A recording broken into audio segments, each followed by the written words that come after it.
Conscient Podcast, Episode 177. Multidisciplinary artist Asma Khan.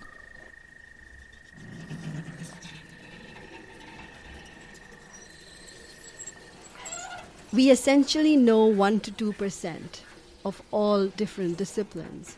And that kind of unknownness creates a very free playground for an artist to dance in or to draw in, because we know we're going through massive crises. We're going through, the world is ending, larger systems, we see chaos, we see all of that. But my personal hope as an artist remains in how little we know and how little we understand about our own selves, forget the dying large world and the huge cosmos outside of our world that we know so little about. So I feel like my work has always celebrated unknownness. Just because we don't know it doesn't mean it's not there. I first met Asma online when she was an artist in residence and teacher at the Imaginarium, a workshop run by the Willow Institute. And this workshop is a practice space for building our complexity muscles and is aimed to bring what is known and unknown into a new inquiry. And as you'll hear, much of Asma's work is also about that. So at this workshop, I was mesmerized by Asma's artwork. It literally brought me into another world. So Asma, among other things, is a multidisciplinary artist working with painting, drawing, watercolors, collage, pen and ink, as well as digital drawing. Her practice, or I should say her practices, explore complex natural systems, aiming to find spiritual symbology and feminine sensibility in phenomena like gravity, time-space, black holes, coral ecosystems, mycelium, and neural structures. Motivated by the mysteries of the natural world, Asma's work combines rigorous research with intuitive drawing to reveal connections between micro and macro systems. Living between Montreal and Karachi, Asma is committed to cross-cultural and interdisciplinary engagement. Now, for example, a recent project, Micro Frequencies for Prayer, created a series of prayer rugs using microscopy data to represent overlooked objects in domestic environments, highlighting their unseen complexity. So during our conversation in her studio in Montreal, I asked Asma to describe some of her prayer rugs for me in the studio, which I think you'll enjoy. You can actually see one in the episode photo. I think you'll also enjoy the way Asma talks about time. It really stretched my mind. There is large time, which is the time of God, the time of black holes, the time of cosmos, and there is the time of man, which is a very limited time. If we look at our own history, our Earth has gone through many extinction events. I also appreciated her thoughts about art in crisis, which is a topic I will explore further in Season 6 of this podcast. feel like if we want to truly be informed from our safe spaces, we really have to focus on the art and science that's coming from places of great discomfort and shifts, because they're seeing it before we're seeing it. So for further insight into her work, follow Asma's artistic journey on Instagram, asma.ahsan, A-H-S-A-N Khan, Khan.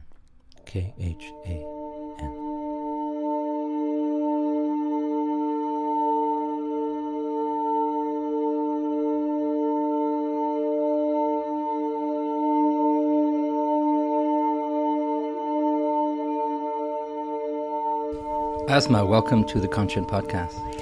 Thank you so much, and thank you for coming all the way to Montreal. I'm looking forward to it.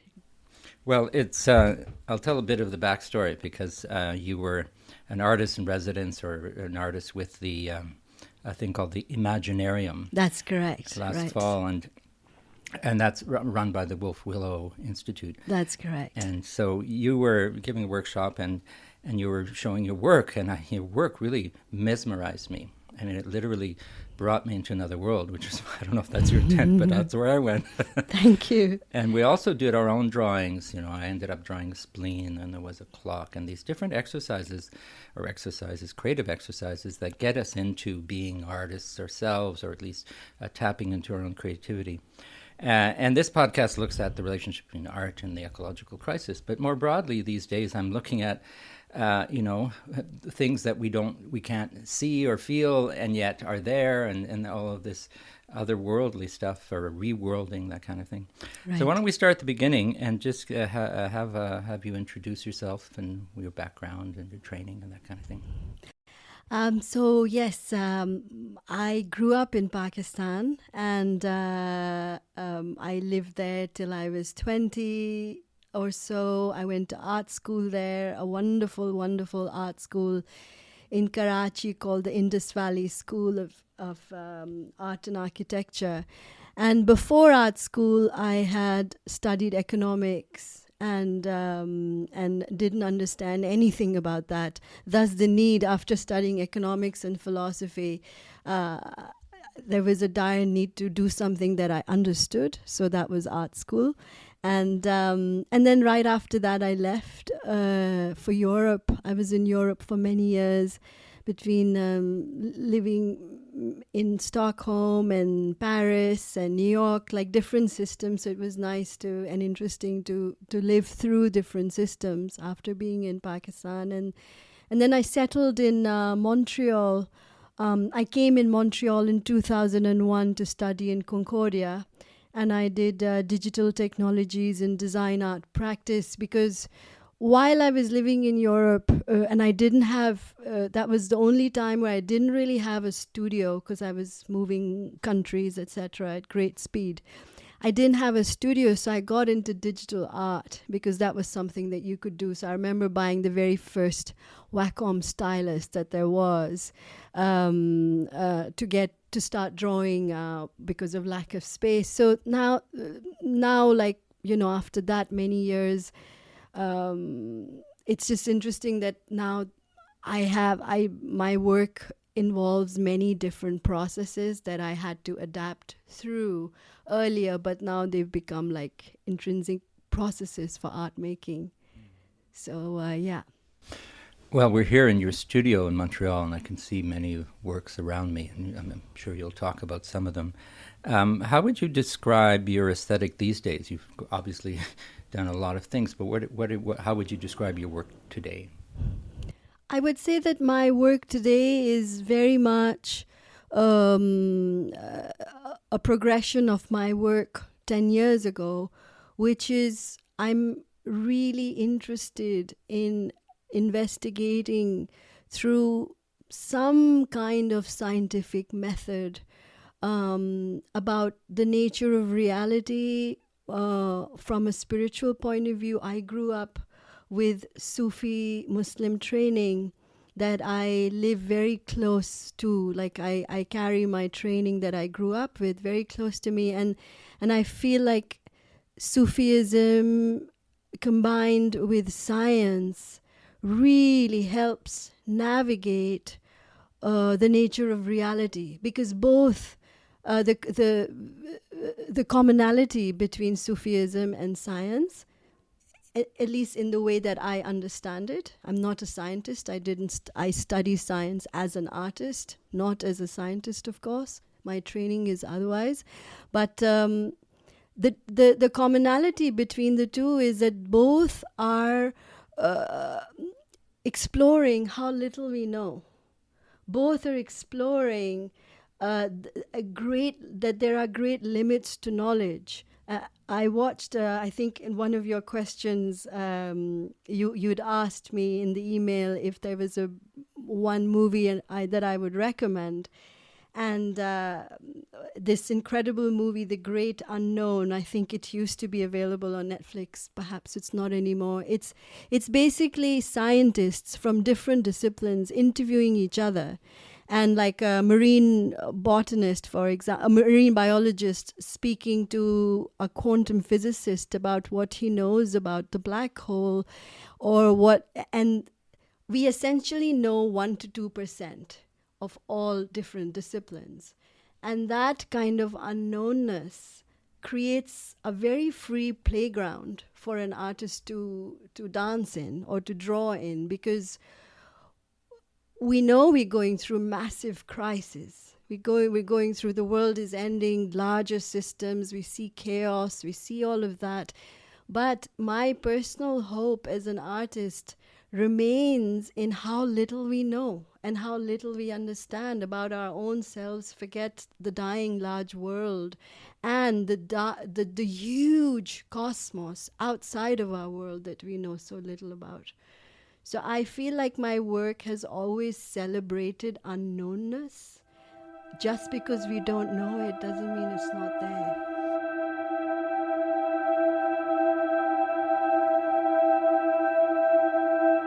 And of course, there are different ways of knowing. Yes, absolutely. Not with the body and the spirit. And when I was doing the workshop with you, it reminded me of my own upbringing. My father was a pathologist and my mother is an artist. And when you're brought up with those two, they always combine, right? The science of the body and the drawing and illustration of. So tell me more about that connection between art and science, because I see it in your work, and I invite people to go on your Instagram page in particular, because there's lots of examples of your work there. But each one has so much intricacy and I guess metaphor and so tell me more about that.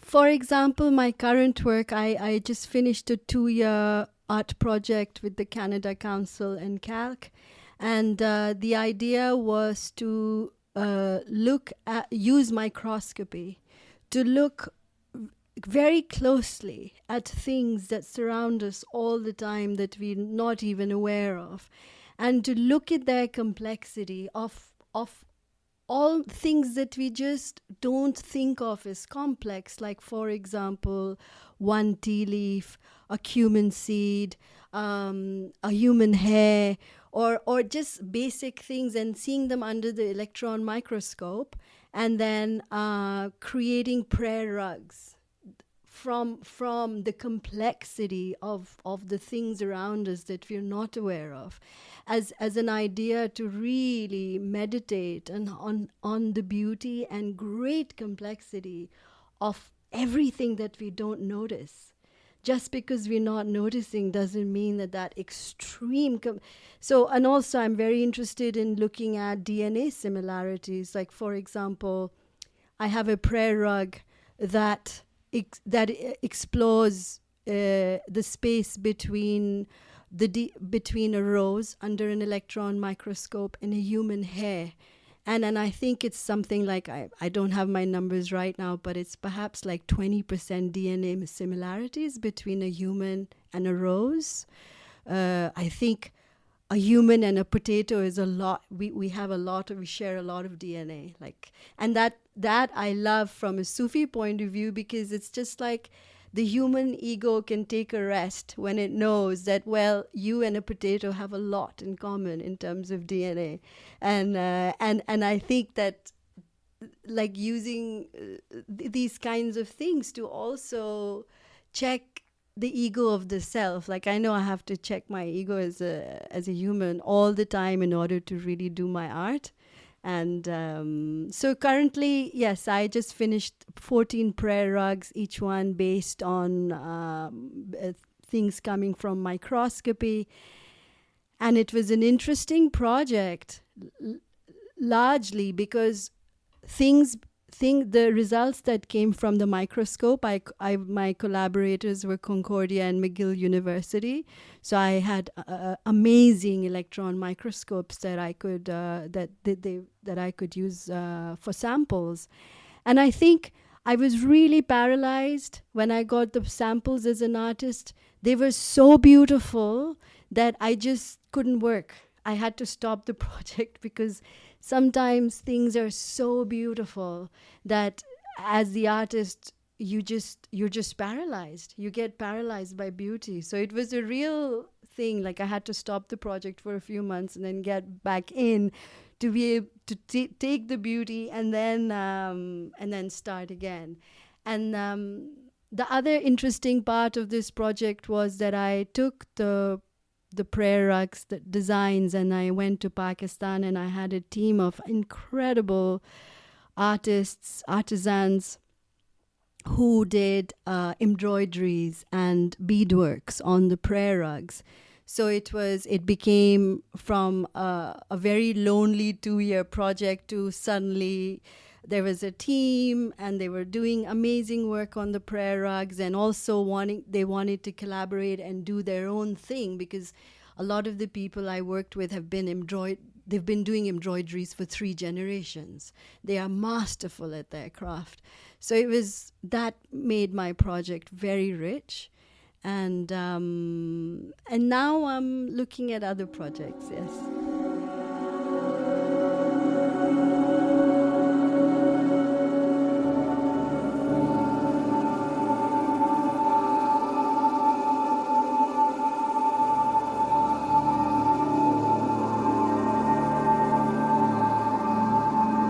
Just for my own information, what is a prayer rug exactly? Is it something that one uses day to day, or is it something that hangs? I don't know. That's a good question. Yes, I've been doing it for so long, I forget that.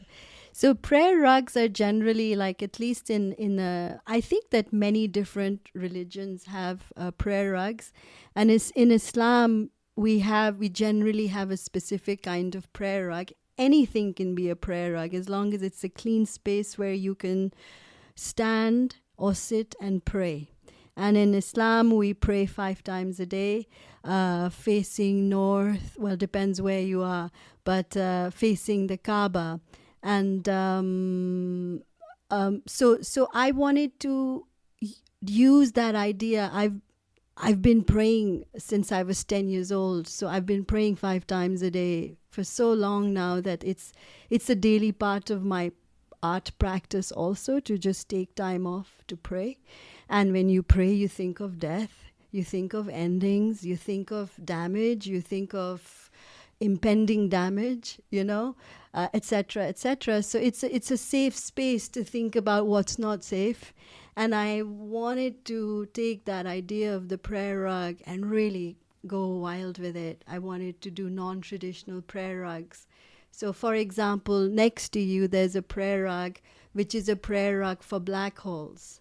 And it's to meditate on the kindness of a black hole, because we only think of black holes as these large monsters that go around in space and try to eat all knowledge, because apparently no information can pass through a black hole. What do we know? But anyway? what do we know? What do we know about that? So this is a prayer rug that just it's about friendly black holes that when we go through the event horizon, they will offer us great gifts. So, yes. Well, the notion of kindness comes back in your work, and I'm so touched by kindness because there's not enough of it in the world, and there's a lot of it in art, because art is a gift that we offer out. But when you see also the it's not so much demystification as it is opening up possibilities for a concept like a black hole, which is we use in very technical terms, but it's actually a portal, right? Yes. It's just a way of connecting with something we don't know, but maybe we have an intuition. So thank you for making it inviting, right? Because why not enter these spaces that we don't know and maybe can feel, though. That's the thing about these sensations.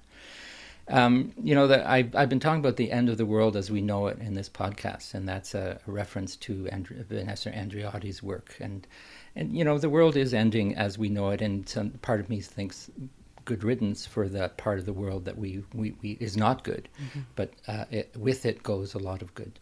So how do you relate to that idea of our world ending and the role of art in this period of crisis and transformation? Well, firstly, I think it's really interesting to think of the element of time.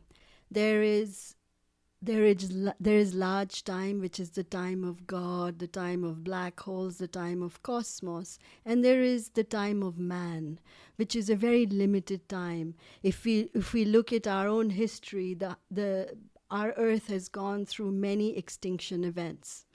When we go through, and it's not even a matter of if now, when we go through an extinction, firstly, I feel like it's a good thing once again for us to check our egos. The dinosaurs went through it, and we're going to have to go through it too, and many other life forms have gone through extinction. So I don't personally see it as a sad event. I see it as a necessary event because it's small time. I feel like art is a vehicle that helps us get from small time to large time, and large time, like, for example, my favorite guy that I love reading, Carlo Rovelli. He writes, he's a brilliant physicist who's writing about time and redefining time. And time, at some point, time will stop too. Like, I'm more interested in what happens when time and space stops, as opposed to our little tiny world stopping. We are so insignificant, and I also feel like these prayer rugs, like, I think that everything that is following a cycle has to be celebrated. And that's why, I feel like endings need to be celebrated. That's why in my work, I'm using bright colors and these sequins and gold embroideries and things that are normally textile that's used for celebration. It's like, let's celebrate an entry into larger understanding of time, as opposed to the minimal. We understand so little about time, and we've created our man-made time systems that I personally don't live by, or I think that there are larger things that we don't understand, and if we use our imagination, and if we just look at the basic understanding of quantum physics and gravity, etc., it just gives us so much freedom with endings and with system collapses. And because it shows us that something else is happening after that, because we know so little. We know so little that what seems like an ending. I'm really interested also in exploring post-death landscapes as a continuation of a wild continuation of wildness and beauty and force, and because the cosmos has force, and if it's not us, if it's going to be something else. Well, this is why I love listening myself to stories and people like you talking about their passions. Not too long ago on the Green Dreamer podcast, which is I listen to regularly, there was a woman, Perdita, I forget her last name, but she was talking about talking to the dead. And she spoke about it with very good, clear language as something that is quite possible, and we, of course, would react to that, and you can't talk to the dead. Well, why couldn't you? Why couldn't we speak to other dimensions of existence? Yes. Of course, we've created religions that explain some things to some people, but I'm as I get older, I'm increasingly open-minded, and I'm actually moving away from myself, because of this ego and this need to be, you're right, we're so small, and that doesn't mean that we don't have self-respect. It just means that we kind of see ourselves in reality, which is one species amongst others that's not had a good track record, Right. And there's amends to be made to the other living beings that we try to do. And so some people say it's the worst of times, it's the best of times, and sort of in a Dickensian kind of way. But it is an interesting time to be alive. Absolutely. With all the perils and the suffering going on in the world. I know you're from Pakistan, and the floods there, I haven't been, but I've heard so much about the devastation there, Yes. and how can people work through that? How can we have solidarity with all of the regions in the world that are suffering? This is also interesting, because as someone who lives between Pakistan and Canada, I'm in Pakistan every winter, and most of my friends are artists, so I get to see a lot of Pakistani art. And I have to say that, and again, going back to your particular, this person that you interviewed, and they're talking about speaking with the dead, for example, I feel like any practice that has sustained long discomforts is a practice that should be trusted in these interesting times of endings and transitions. That, for example, like I have another level of respect and love for the art that's coming from Pakistan, because as a Canadian, when I go to Pakistan, I get to understand the level of discomfort, because climate crisis has made itself known there in a very powerful way, as it is infrastructure had broken down with COVID. And then post-COVID, I think, the breakage is so huge. And the art that's getting made in Pakistan blows my mind. It truly blows my mind. So I feel like at this point, for those of us who are sitting in, which I do, like Canada is an incredibly safe place compared to Pakistan. So for those of us, I feel like if we want to truly be informed from our safe spaces, we really have to focus on the art and science that's coming from places of great discomfort and shifts, because they're seeing it before we're seeing it. They are seeing how to make art when everybody's hungry. They know how to make art when when hunger in the masses has risen that much. They know how to make art when death has become that much more common. They know how to make art when you know that you don't know if you're safe or not, and you're sustaining that. So I do have that much more respect for cultures that have been living through war, that have been living through crime, or living through, loss, and making art and writing poetry. I feel like we learn from that, because here we are still making art from a full stomach. And the art that's made from a full stomach is radically different with the art that's really made, you're feeling the hunger as you're drawing. So I have that much more respect for the art that is being produced in Pi, and it's wild. They're using everything, and it's wild over there. The art scene is wild in Karachi. It's amazing.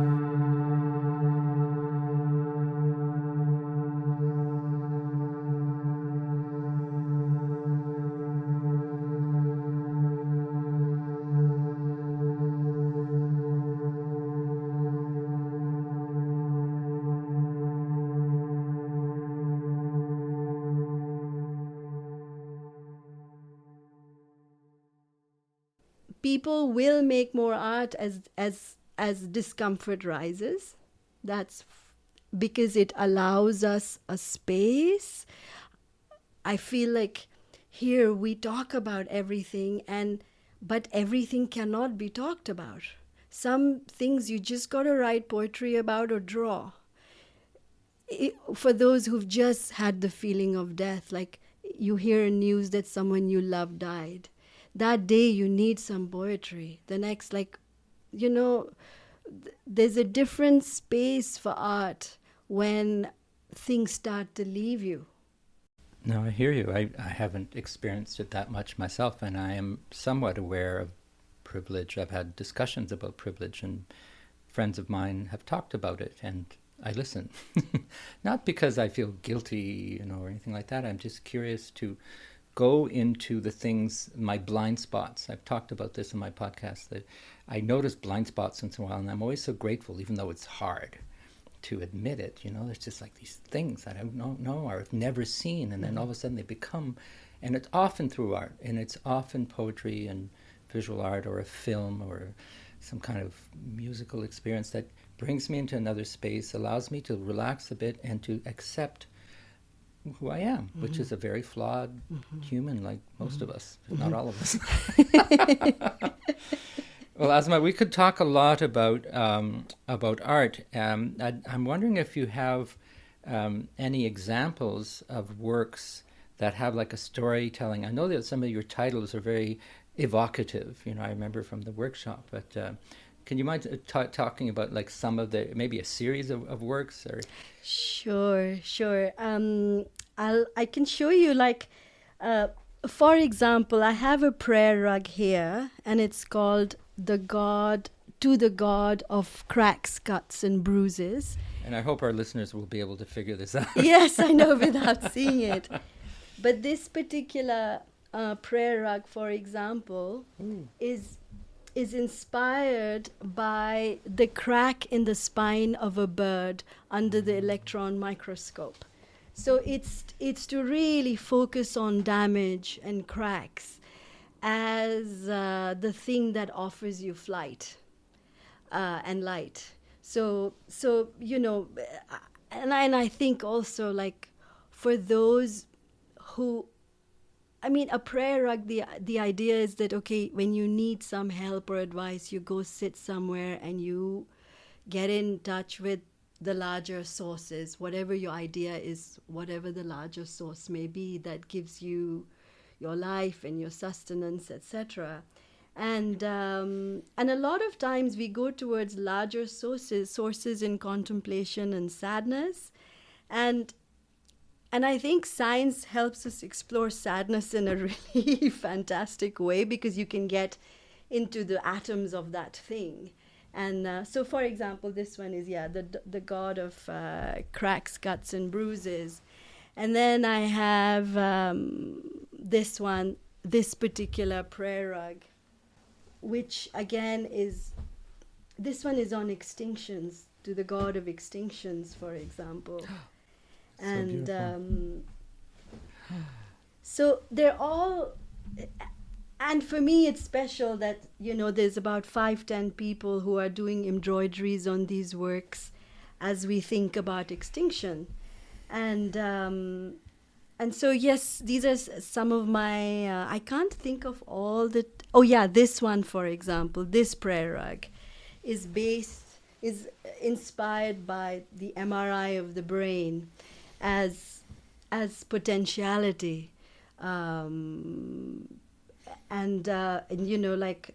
thinking of, for example, what was that experiment, that famous experiment with Einstein? I'm forgetting some of the, but anyway, it's based on that experiment. Where on wave function showing up just when you think it's not there. So this one, this particular prayer rug, it's called a prayer rug to the organ of empathy. And this one is inspired by a cardamom under the microscope.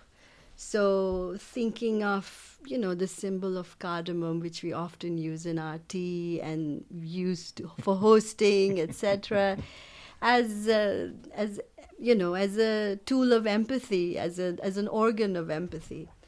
So So yes, it's just to connect the smallest with the largest in different ways, because we have to, I think thought is so much better when it's connecting the smallest to the largest, no matter what the thought is about. There's always, the small to the large, the micro to the macro. Well, just in the interview previous to this, Annette Hegel is an artist in Ottawa, was talking about empathy and how her artwork, one of her goals is to bring people into an empathetic space, empathy with the non-humans or the more than humans, and your work does that. But it also connects. I like this. I love the micro and the macro, because the macro is eternal, and so is the micro. Yes, yes, absolutely. And in sound, I'm a sound artist. You can also play with those dimensions. You can play, and play is the operative word here. Being playful with dimensions and how we perceive sound, and liberating us from what are essentially our education, which is more or less taught us to be good consumers, or at least in this society. And when you let that go, if you're able to, or at least partially, then other things happen just because there's space. Yes. In the mind and the body to do other things. Absolutely. And I think because I've been looking at microscopic structures now, working with microscopic structures since the past 10, 12 years now, while studying quantum physics. So while figuring out the large while looking at the smallest and investigating the largest. And it is really interesting that we also have this concept of self-similarity, that there isn't perhaps too much of a difference in the complexity of the smallest system and the largest system. And so we don't know the larger systems because science hasn't reached that level. We don't know what happens past the event horizon in a black hole, for example. But as an artist, what I'm interested in is, can I imagine that after knowing a very small system and thinking of a very small system and what is an event horizon in that tiny microscopic system, and can I visualize that onto the system of time? Can I visualize looking at a small cumin seed and thinking of the system of time and its entanglement with space? And what does that offer when you meditate on the smallest? And so self-similarity is something. It's a concept in physics, and I think that concept is very interesting. And speaking of time, we're going to wrap this up. I want to thank you for your time. I will talk again, in a year or two and follow up, because I know your work there's new pieces. You put a piece on Instagram today, that I really love. And so I invite people to look at your work, think about, and hopefully enjoy the openings that you're making for us, right? Because I find it quite joyful to think about these possibilities and to accept extinction in a way that isn't the sort of doomist, ego-driven, or woe is me, blah, blah, blah. It's like, we're a species. We are, going through a cycle, and it's a fairly long cycle. If you think about the life of the Earth, the life of the human is very short, but the Earth has been here a long time. And absolutely. A lot of wisdom here. So I'd like to end with you already given a film recommendation, which I'll put in the episode notes, but is there anything else that you're reading or listening to or seeing that you recommend to people? I have to say, specific to the end of time situation that we suddenly find ourselves in. I mean, we knew it was coming, but now she is really here. I love reading Carlo Rovelli, really, because he makes me so small and he makes what needs to be big so big. And the perspective that I get every time I listen to his videos, he's just taken out a book on white holes that I'm very interested to understand what space is. But his stuff is so accessible that you don't have to know a lot of physics to get what he's saying. But time is a really big thing, and I think we should take the time to find out about it. It was a pleasure. Well, thank you. Thank you.